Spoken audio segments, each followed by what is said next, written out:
bread. Not just any bread, oh my gosh. So he has been nominated as a semifinalist for Outstanding Baker by the James Beard Foundation. And Greg Wade of Publican Quality Bread is joining us this morning. And just brought a few little things, huh? What a spread. Just a couple two tree. Wow, can I hire you for my next party? This is absolutely gorgeous. Absolutely. PQM does stuff like this all the time. Wow. Okay, so let's talk about this, because when I think bread, I mean, you know, these loaves that you guys make, tell us what makes it special at Publican. Everything that goes into it is farm ingredients. So our whole grain flours are from Marty Travis and Will Travis of Spence Farms. Okay. They and I work very closely together. We've been working together for about 7 years now.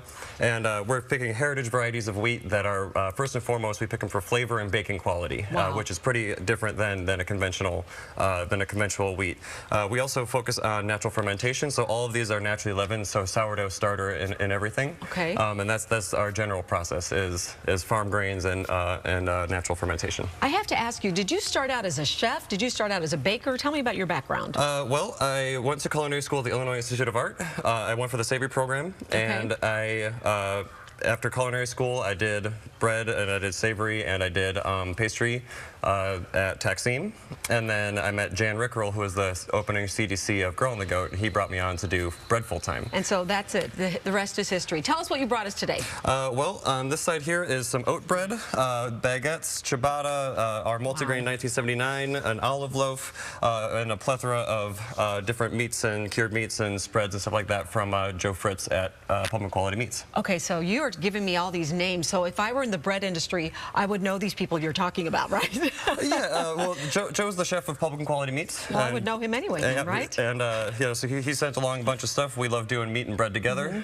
It's kind of our family thing. So we just kind of brought a whole bunch of snacks for you. I love it. Okay, do me a favor. I want you to pick up a piece of bread and show me what you would top it with that you have here. Well, this one here is our oat porridge. Okay. This one is incredibly wet dough, and we take oats from Severson Farms and we roll them in-house, and then we cook them into a porridge, mix it with a little bit of honey and a little bit of honey, and we ferment it for about 60 hours. And then this is a duck rillette.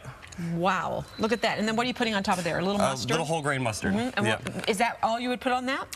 For this one, yeah. I mean, really, you're not going to go wrong on the whole table here. Everything's pretty plays well nice in the sandbox. So can I just tell you guys, this is absolutely incredible. You're right. It's very moist. Yeah, that's a kind of a new American style of baking, is that like fully hydrated doughs, and it's just very wet and sticky and tacky to deal with. But the interior is very open and has a really nice custardy texture.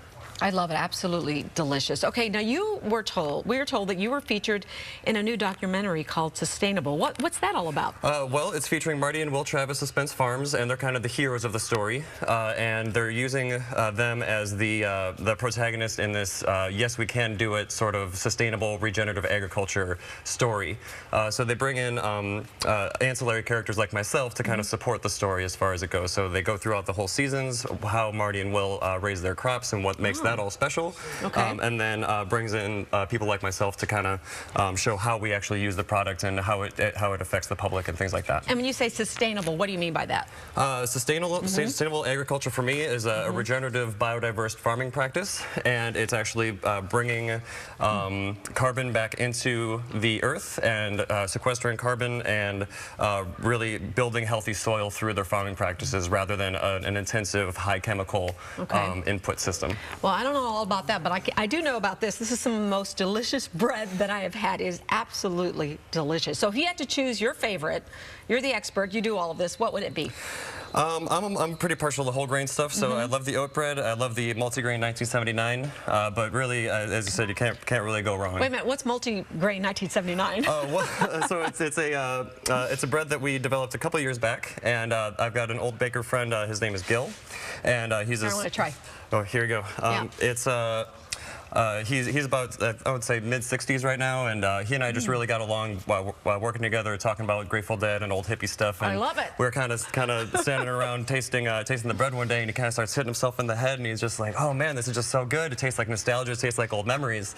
I love it. So that's how you came up with the name. Yeah. So we started thinking about Super 8 film and fuzzy home movies, and we thought 1979. Is that all you were doing? That's all. This is absolutely delicious, and we should let everybody know. I was just commenting to you. We didn't get to point out that but that's gorgeous too. Publican is now at the airport too, so you can try Publican everywhere. So. Yeah, Publican Tavern is at the airport. Publican Anchor at Six Corners in Wicker Park just opened. Yeah.